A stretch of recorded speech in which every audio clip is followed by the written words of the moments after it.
Baik ya, siapa yang nak baca boleh buka mic ya. Yang nak baca saja. Okey. Silakan. Siapa yang nak baca? Buka mic ya. Okey, Rozani.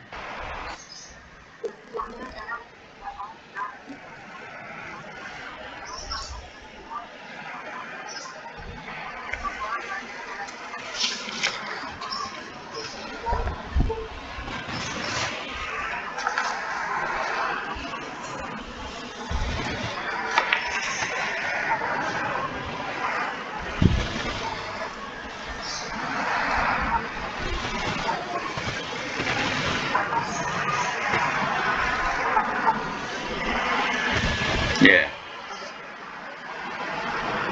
Kita hari ini belajar hadis ya, iaitu berkaitan dengan bertafakur terhadap kebesaran makhluk Allah. Jadi apa-apa yang diciptakan oleh Allah Ta'ala, contohnya langit dan bumi, siang dan malam, semua itu adalah ya makhluk Allah yang kita suruh bertafakur, memikirkan ya tentang ciptaan yang maha agung itu, sehingga terasa sesuatu kebesaran ya dalam diri kita bahawa ya Allah SWT ya sungguh maha berkuasa. Baik, sambung langit dengan ketinggiannya.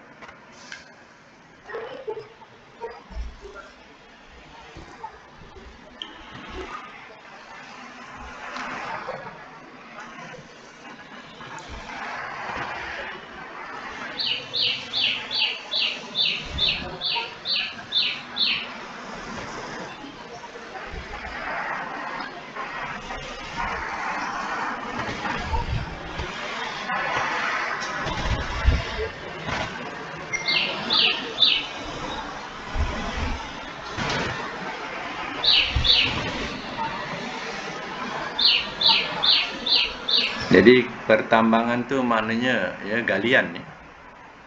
Barang-barang galian.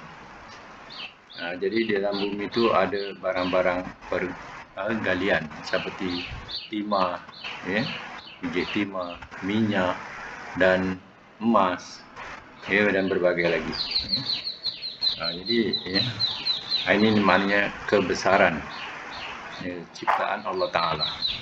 Jadi suruh kita bertafakur begitu ya, seni ciptaan Allah Ta'ala ya. Kalau di bumi saja kita melihat ya adanya lautan, adanya gunung, adanya pohon, adanya buah-buahan, hewan dan apa segala macam yang diperlukan oleh insan. Rasanya sampai insan atau manusia ini ya, macam mana kita nak buat ya benda ni sedangkan tak ada bahan dia, sampai tak ada terfikir macam tu lah. Dia nak buat sesuatu, bahan dah tercipta di bumi ni, Allah dah sediakan, dah adakan atau dah sedia ada di bumi ya. Jadi sehingga manusia tidak mengatakan tak boleh buat sebab tak ada bahan ni ya. Sampai macam itulah, mana tak ada terkeluar ya daripada mulut manusia mengatakan tak ada bahan ya. Nak buat rumah, segala bahannya cukup. Nak buat jalan, segala bahannya cukup. Nak buat apa saja bahannya cukup ya. Itu yang di bumi. Yang di langit ya, bukan sahaja ya, langit terbentang luas, tetapi dihiasi dengan ya bintang-bintang. Pada malam hari ya berkelip-kelipan ya, begitu indah langit dihiasi dengan bintang-bintang, berjutaan bintang, sampai ada yang lebih berkali ganda besarnya daripada bumi pun ada. Bayangkanlah satu bintang saja kalau menghempak bumi, hancur kita. Bumi ini bukanlah besar sangat, tapi ada bintang lagi yang lebih berkali ganda besarnya. Bukan itu saja ya, Allah adakan bulan dan matahari, adakan awan berarak ke sana ke sini, kemudian ada turun hujan pula daripada langit ya. Kepada logik kita ya, kita ambil air saja di bumi ya, tak terfikir oleh kita adanya curahan daripada langit Tapi ada pula hujan ataupun dikatakan curahan daripada langit. Ya, begitu indahnya Allah telah sediakan bumi ini untuk manusia. Sebab itu Allah ciptakan Adam tadi untuk jadikan khalifah di muka bumi. Tu. Kenapa? Sebab bumi ini adalah pelengkap kehidupan bagi mereka yang duduk di bumi, terutama anak cucu Adam. Ada juga planet-planet lain yang boleh diduduki, tetapi dengan susah payah. Dia tidak selengkap macam mana yang ada di bumi. Mereka cuba nak duduk di Marikh. Marikh itu ada sedikit persamaan dengan bumi. Tapi boleh kalau nak pindah ke sana. Tapi dengan susah payah. Sebab tidak ada selengkap bumi. Di sana udara pun tak ada. Jadi kita perlukan bekalan oksigen. Jadi nak ke sana kemari, kita ada tong oksigen di belakang kita. Jadi susah payah kita nak hidup kat sana. Jadi syukur. Ada hikmahnya kenapa Allah letakkan Nabi Adam di bumi ini. Suruh fikirkanlah. Masak-masak. Lagi demikian juga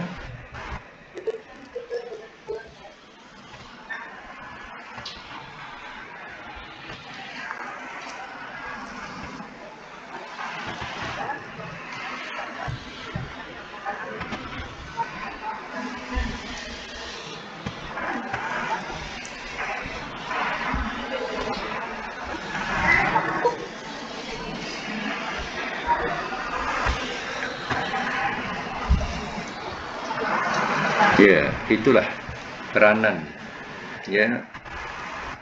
orang-orang mukmin bila memikirkan hal ini. Mereka mengatakan Rabbana ma khalaqta hadza batila.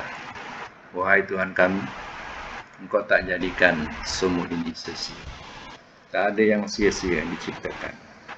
Allah jadikan pula adanya siang malam. Bayangkanlah satu ciptaan agung. Ada siang, ada malam. Dan peredaran matahari dan bulan menjadikan manusia boleh menghitung hari dan juga menghitung bulan dan juga menghitung saat-saat untuk solat. Jadi itulah keagungan kenapa dijadikan malam dan siang dan peredaran bulan dan matahari. Semua hikmah ini adalah untuk kepentingan manusia yang ada di muka bumi ini. Kalau mereka mau bersyukur atas nikmat yang Allah telah anugerahkan. Tapi kebanyakan manusia tidak bersyukur dengan nikmat-nikmat yang Allah telah sediakan. Mereka masih lagi sujud dan tunduk kepada berhala-berhala, bukan kepada Tuhan yang Maha Pencipta. Lagi selain itu,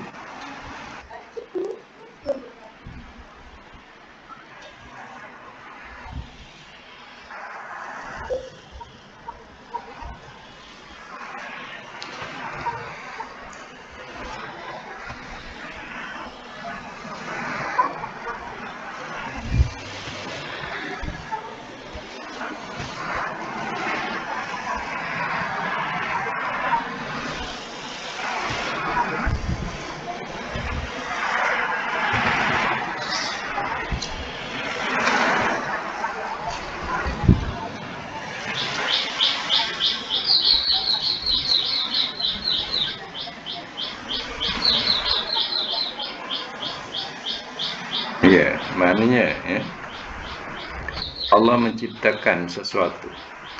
Sebenarnya hakikatnya tidak ada yang sia-sia. Tidak ada yang sia-sia kalau manusia itu punya ulul albab, iaitu daya pemikiran. Terkadang kita menganggap Allah ciptakan itu dan ini yang dianggap sebagai kita benda itu memberi mudarat. ya kita rasakan dia adalah sia-sia. Contohnya Allah jadikan ya lalat, Allah jadikan nyamuk, ya. Jadi ya Allah katakan innallaha la yastahyi ayadriba masalan ma ba'udatan. Sesungguhnya Allah tidak malu bahawa dia menciptakan ya seekor nyamuk. Dengan nyamuk ini ya banyak yang terpimpin, dan dengan nyamuk ini juga banyak yang sesat, ya, dan banyak yang fasik. Jadi ya yahdi man yasha, ya, dan juga banyak yang terpimpin dan juga banyak yang sesat. Padahal hanya seekor nyamuk, kita katakan ya sia-sia nyamuk ini, buat bahaya, membahayakan manusia. Kenapa perlu Allah ciptakan? Jadi ya, disitulah terfikir oleh kita bagi yang beriman. Kalau kita pahami Rabbana ma khalaqta hadza batila, wahai Tuhan kami, Engkau jadikan ini tidak ada yang batil, tidak ada yang sia-sia. Cuba dalami, ya. Hanya sekadar seekor nyamuk orang katakan memberi mudarat. Cuba kira berapa banyak yang mudarat kerana nyamuk, dan berapa banyak yang mudarat, yang dapat manfaat daripada nyamuk, ya. Jadi punca daripada nyamuk saja ya lahirnya ya hospital, wujudnya perubatan, adanya doktor, ya, adanya kilang-kilang ya untuk membuat ya ubat-ubatan atau penghalang bagi nyamuk.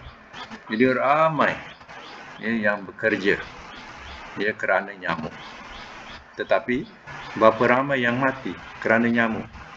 Ya boleh dibilang, boleh dikira.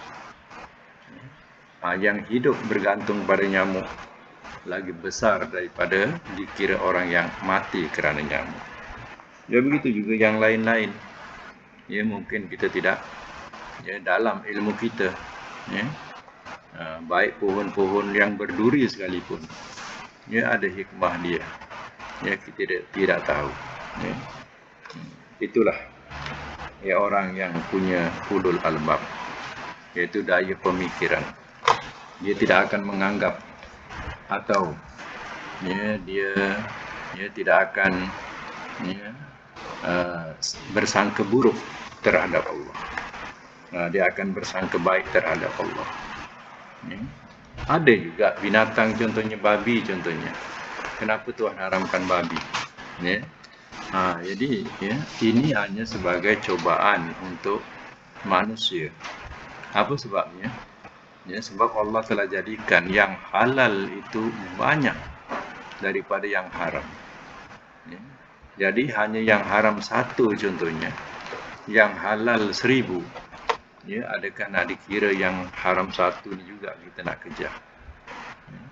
Apalah hikmahnya Allah jadikan babi ni? Ya, babi ni kalau dibela memanglah jadi ya mencemarkan udara. Tapi kalau dia duduk di hutan, ya dia tidak mencemarkan hutan. Bahkan dia akan menjadikan hutan itu lebih subur. Ya. Sebab dia bekerja, ya mengemburkan tanah, ya, dan juga menghakis segala kayu yang lapuk. Jadi dia ada tugas dia, ya tugas dia. Tapi kalau manusia dah benda, ya itu mencemarkan ya udara, mencemarkan keadaan. Ya, berbeza orang bela lembu kambing, ya, tapi tidak sampailah mencemarkan macam mana terjadi ya dikatakan penyakit JE yang ya, terbesar di Bukit Pelanduk. Contohnya ya habis tercemar ya sungai-sungai, berparitan, udara. Ya siapa yang orang-orang Islam yang duduk di Bukit Pelanduk, kalau majlis perkahwinan ya jangan ceritalah bau harum. Ya bau harum apa? Longkang-longkang. Ya najis khinzir ini. Ya. Sampai sungai ya di Sepang tu kalau dia dah gelap gulita. Longkang-longkang semua gelap gulita pekat. Tengok betapa tercemarnya segala perairan. Tapi bila dah dihapuskan, tak ada lagi ternakan di situ. Tengok sungai sekarang, jernih.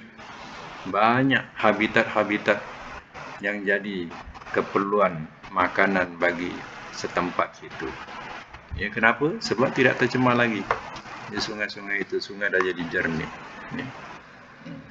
Jadi sebab itulah apa yang diharamkan oleh Allah Ta'ala hendaklah ditinggalkan. Yang halal itu banyak. Kenapa nak kejar yang haram hanya satu binatang itu? Tapi syaitan dia akan menjanjikan kepada manusia memburuk-burukkan yang halal dan mengagung-agungkan yang haram. Jadi sampai terkadang hampir perubatan-perubatan pun semua nak diletakkan daripada binatang yang diharamkan. Nah, ini kerja orang-orang yang kufar. Macam itulah. Jadi tidak senang orang Islam dengan kesucian dia. Lagi kita teruskan selain itu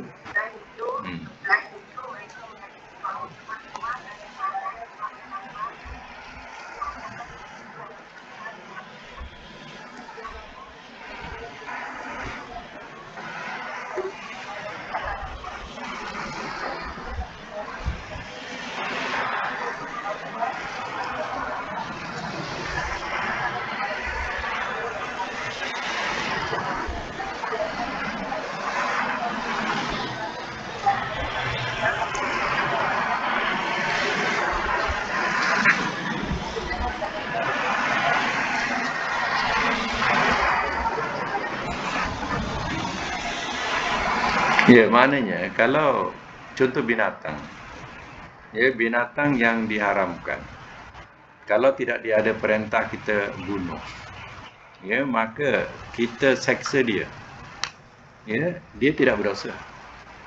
Yang berdosa kita lah, kita seksa dia. Jadi kita yang akan dapat balasan. Binatang itu tidak ada balasan buat dia, tapi kita lah yang menganiaya, yang tidak ihsan pada binatang tu, kita yang akan dapat balasan. Contohnya, masyarakat kita tak senang dengan anjing. Jadi bila ada anjing saja, kita baling sungguh-sungguh. Kena kaki dia contohnya. Tempanglah kakinya. Jadi keadaan jalan dia sudah tempang. Siapa yang salah? Yang salah ialah kita. Kita yang menganiaya dia. Kita yang dapat dosa. Walaupun kita memang tak makan anjing pun, tapi hakikatnya anjing itu ada setiap zaman Nabi. Dan anjing ini juga dalam kitab fiqh boleh kita bela.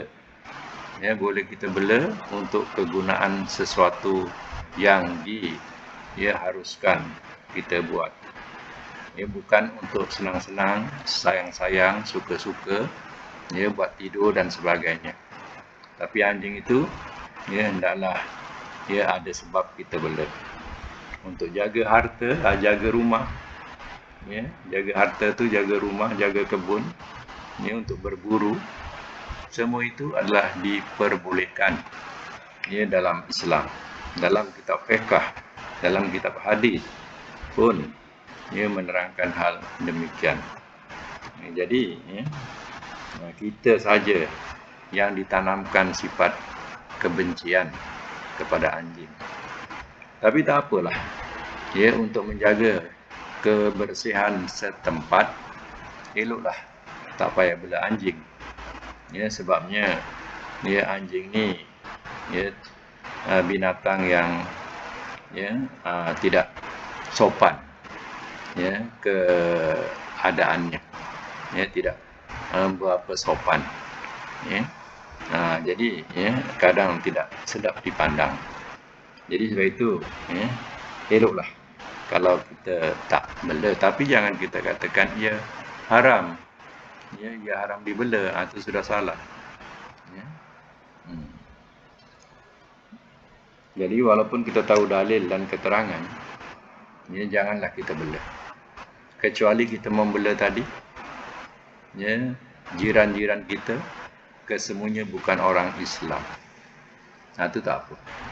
Tapi kalau kita dalam masyarakat Islam, kita bela anjing, ya, nanti masyarakat kita akan pulaukan kita. Dituduhlah kita dah keluar agama, dah kafir, ya, dan bagai-bagai lagi. Pasal anjing saya dituduh dah kafir. Padahal kalau kita ajukan kepada, ya, ulul ilmi, orang-orang yang punya ilmu, ya, mereka dia tidak akan berhukum macam mana orang awam berhukum. Orang awam berhukum, ya habis kita dikafirkan, habis kita dipulaukan. Ya. Jadi ya, kalau kita bermasyarakat dengan masyarakat orang-orang Islam yang ada ni, ya tak bela tu lebih baiklah. Mungkin dia akan mengganggu kejiranan. Pertama, puji dia, ya, ataupun najis dia, ya, dan ya, lain-lain mungkin akan memberi bahaya pula pada jiran dan tidak senang pada jiran, ya. Jadi tak payahlah kita belalah kucing pun tak apa, ya, sebab kucing sudah jadi, ya, kemesraan, ya, kepada orang kita, dan dia akan, ya, merapatkan hubungan kucing dengan, ya, sunnah Rasul. Sebab Rasul juga kata ada kucing, ya. Jadi di situ, ya, masyarakat kita tidak mencela. Baik, kemudian sambung.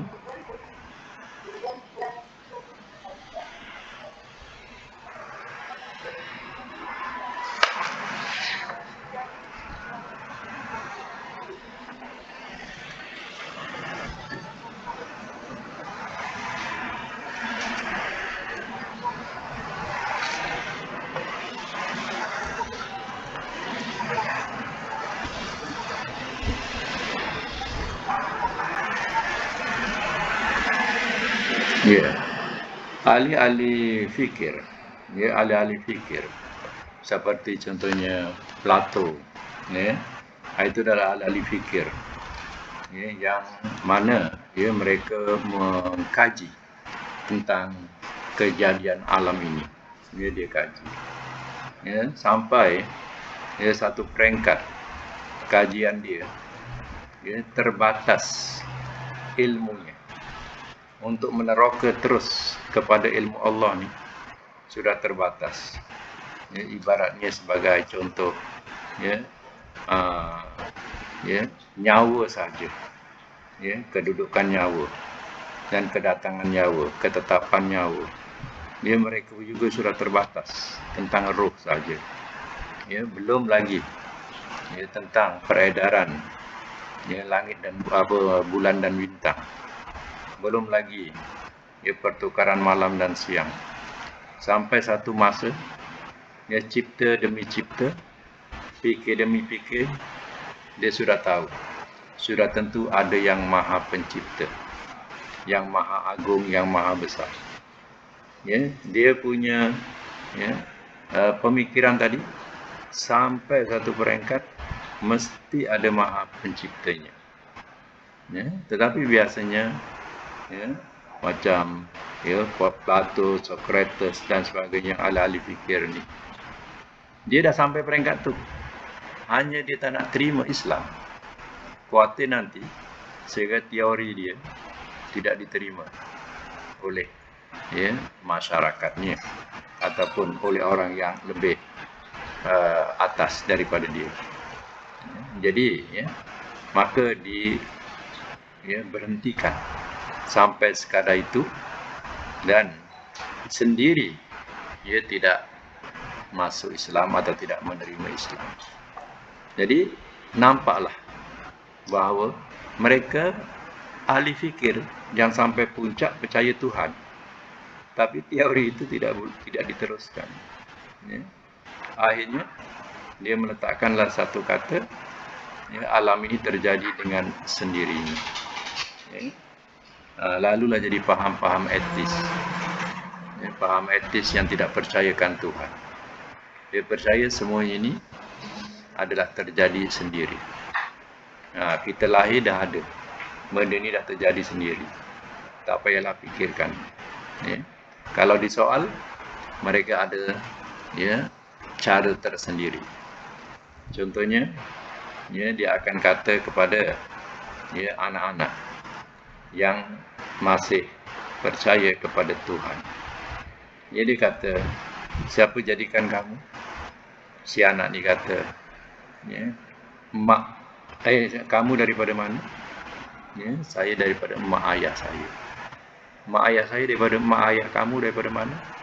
Mak ayah kamu, mak ayahku daripada mak ayah lagi. Okeylah. Saya simpulkan sekarang ni mak ayah kamu daripada mak ayah, mak ayah, mak ayah, mak ayah, sampailah kepada mak ayah yang akhir sekali. Ya, disimpulkan macam tu. Sekarang ni mak ayah yang akhir sekali itu, siapa yang ciptakan? Maka si anak kata, Tuhan. Ya, mana Tuhan tu? Allah. Okey, dia ada satu soalan. Kalau macam tu, siapa ciptakan Tuhan? Dia pusing dia kat situ. Siapa yang ciptakan Tuhan?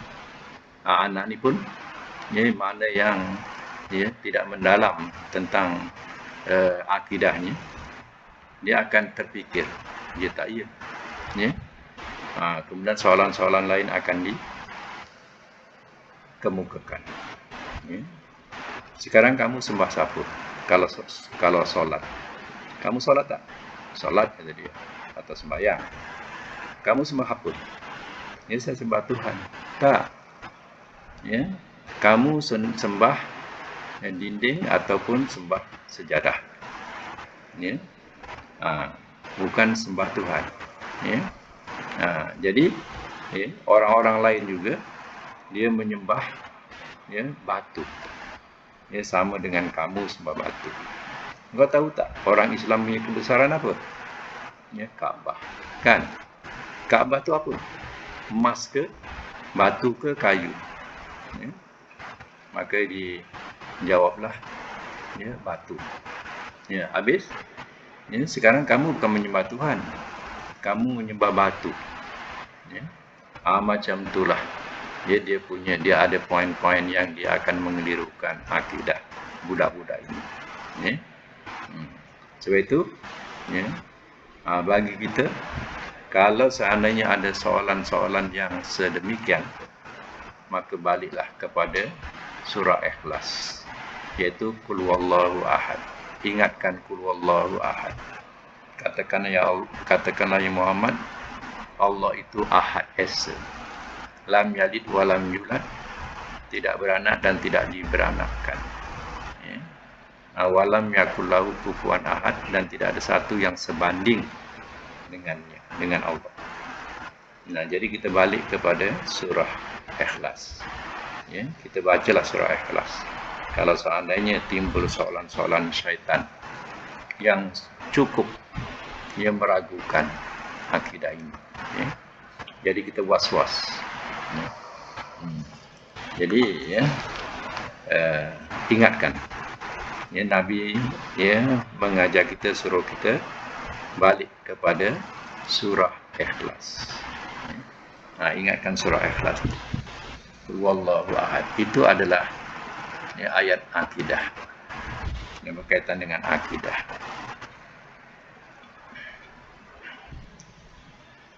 Baik, kita sambung lagi. Allah berfirman,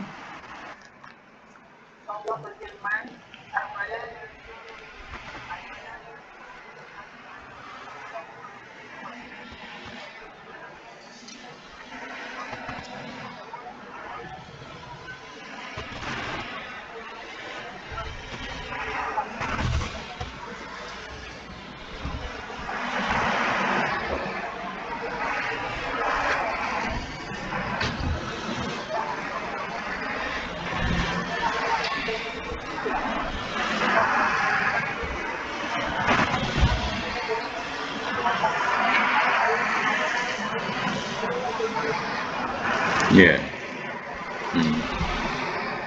Baik. Sambung. Allah.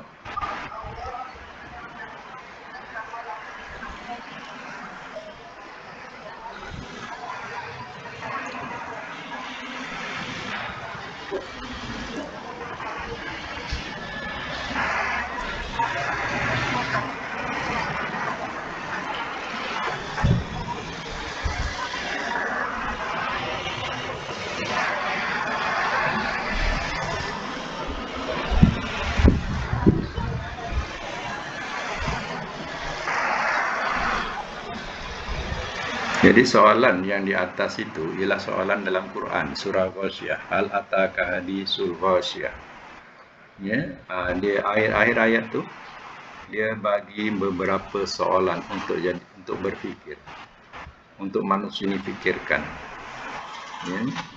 Yang pertama, afala yanzuruna ilal ibili kaifa khuliqat. Maka apakah tidak mereka perhatikan kepada unta, bagaimana dia diciptakan. Kenapa balik kepada unta, tidak kepada lembu, kambing dan sebagainya? Ya, sebab unta itu yang rapat dengannya. Pada masa turun wahyu ini, ya, Allah telah meletakkan unta sebagai contoh. Ya, sebab ia adalah paling rapat dengannya. Itu kalau kita tengokkan unta, kejadian unta. Ia memang satu yang menakjubkan. Ya, unta ni dia macam macam kenderaan. Ya, kenderaan bermotor. Maknanya kenderaan bermotor ni dia perlu isi minyak.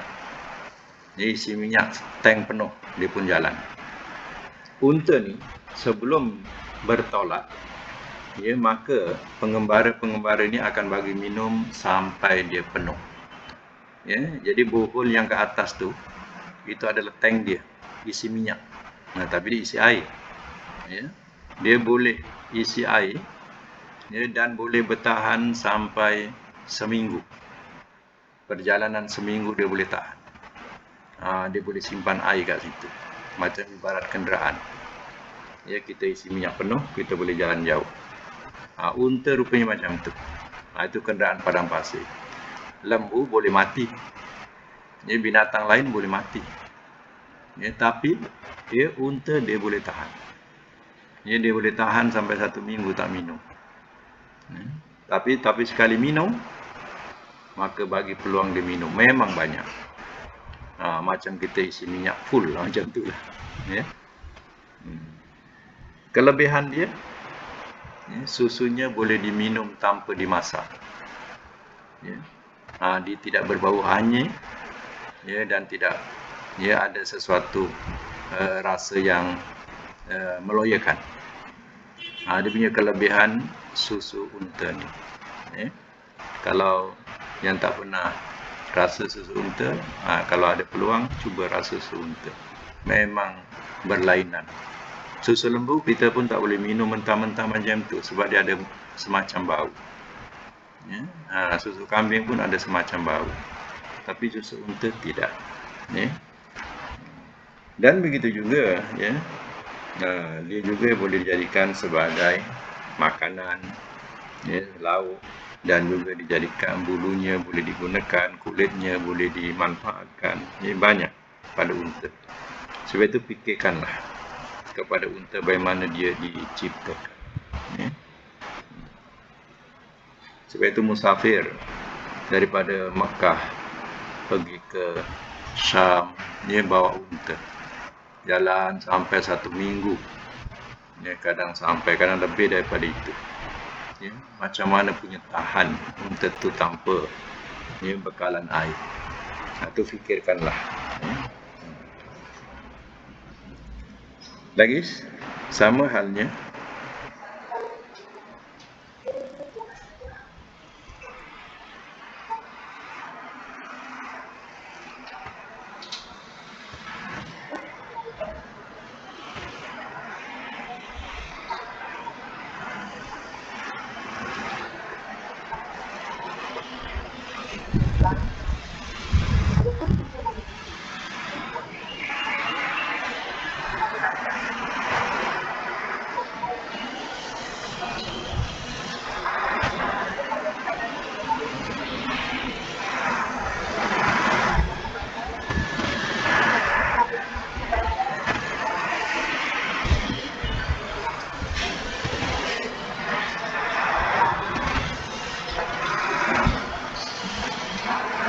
Ya.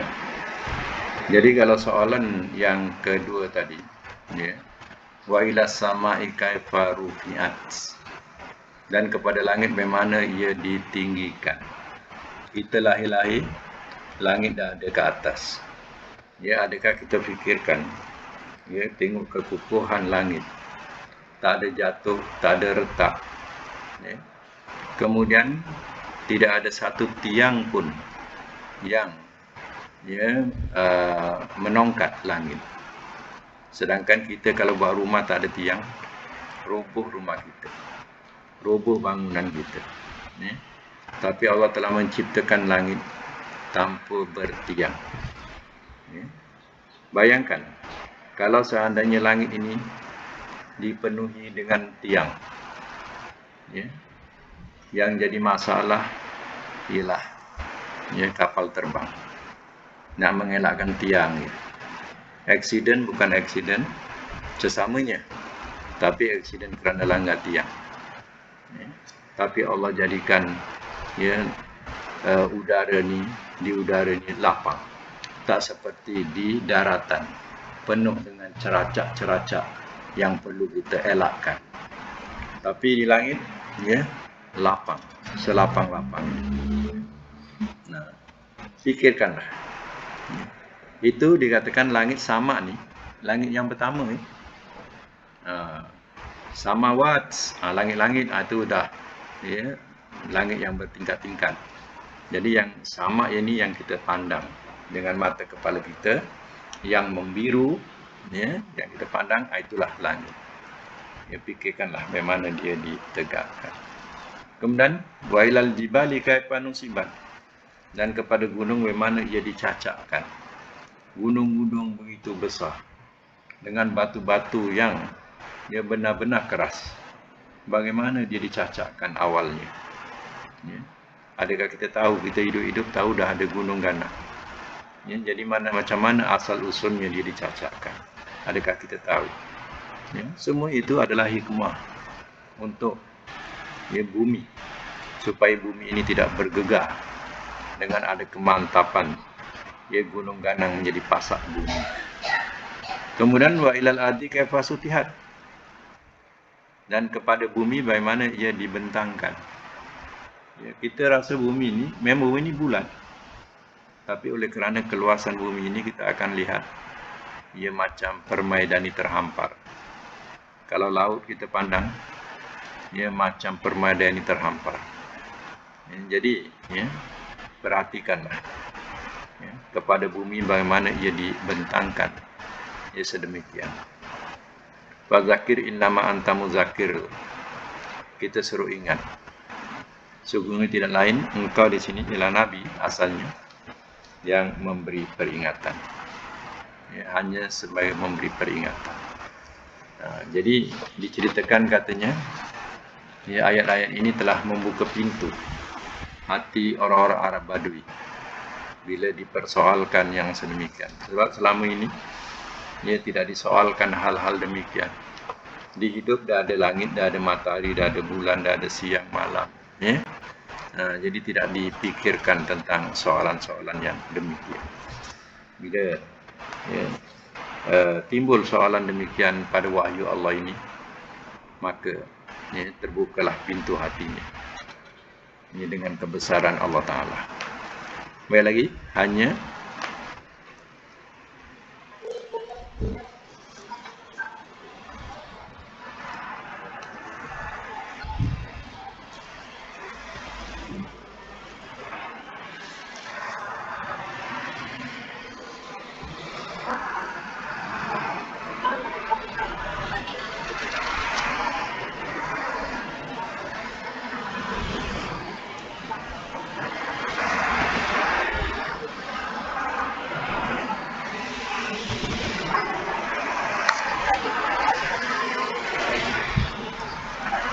ya, maknanya cantik bahasa dia. Ya. Orang Arab Badui punya dalil, ya, senang saja untuk memahami ayat itu. Ya, katanya kalau ada kotoran unta atau najis unta, artinya ada unta. Macam tu. Kalau ada bekas kaki, artinya ada orang yang berjalan. Sebab pasir ni bila dipijak, dia ada bekas, ada kesan dia. Artinya ada orang berjalan. Jadi sudah tentulah, ya, kalau langit dan bumi siang dan malam, ya tentu ada yang penciptanya. Sebab adanya langit, adanya bumi, adanya siang, adanya malam. Jadi kaedah tu logik pada akal. Ya. Lagi afalam.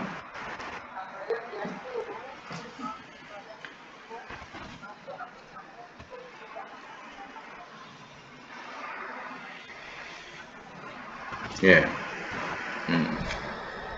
Dalam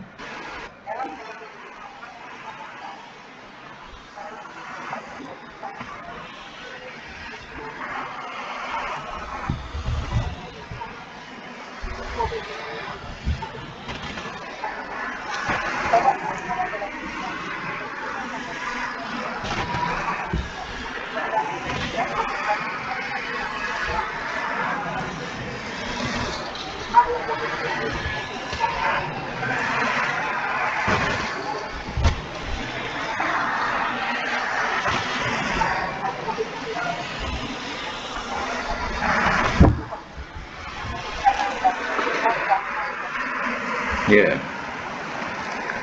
Jadi dalam ayat dalam kata-kata ini, orang-orang musyrikin kenapa masih juga mempersekutukan Allah? Padahal orang musyrikin duduk di Mekah. Mekah tidak ada apapun. Tidak ada tumbuh-tumbuhan yang hidup di Mekah. Tidak ada buah-buahan pun. Jadi mana datang buah-buahan? Datang buah-buahan hasil dia mengembara, berdagang, sampai ke Syam, sampai ke Jordan.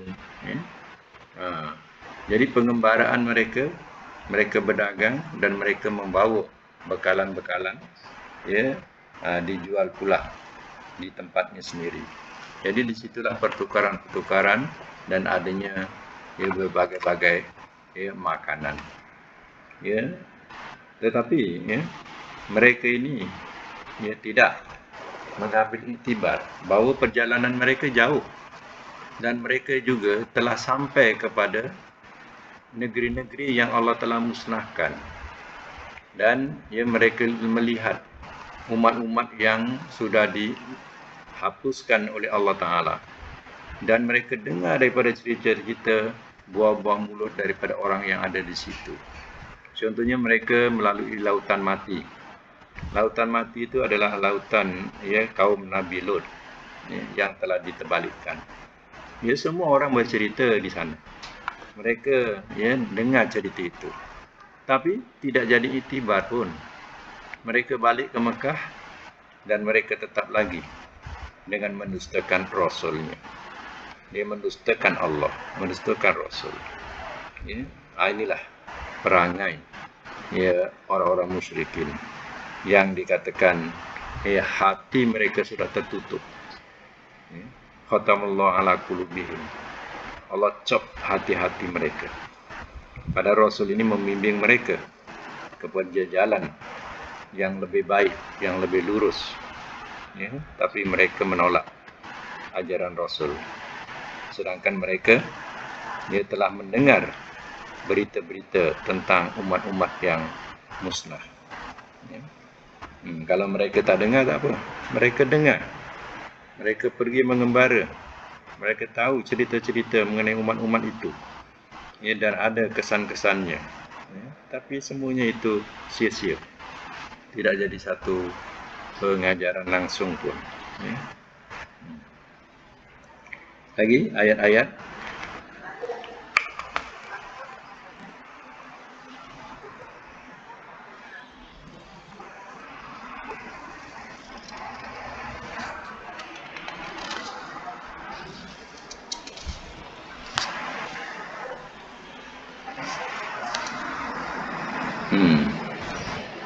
Lagi.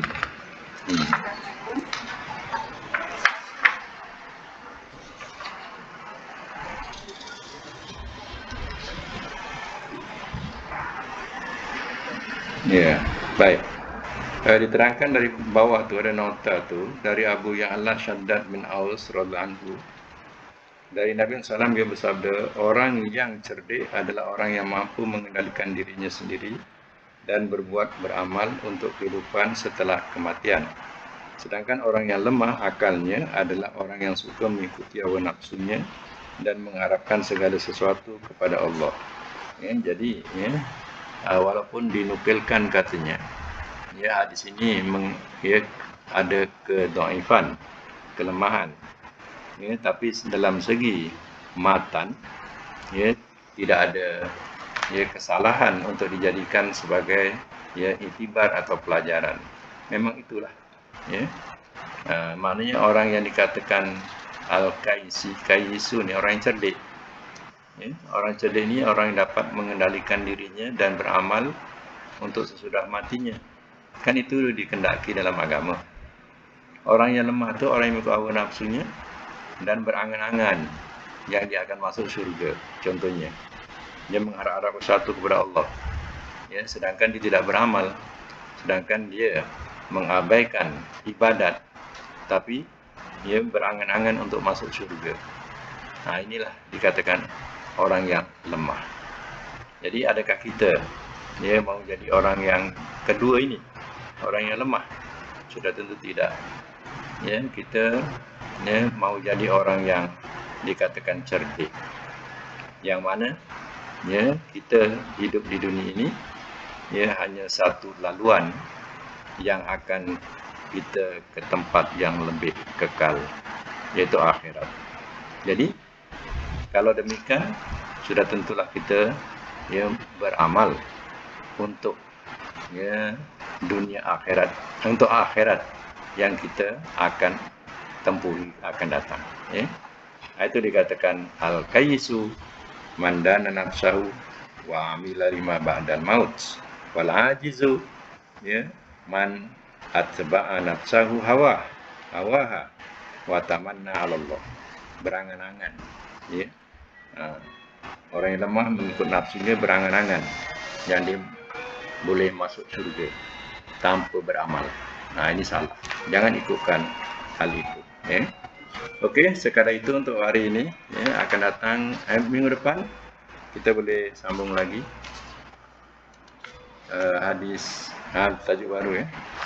Bab yang ke-10. InsyaAllah minggu depan ya. Ada lagi satu kan? Ya, InsyaAllah. Okey.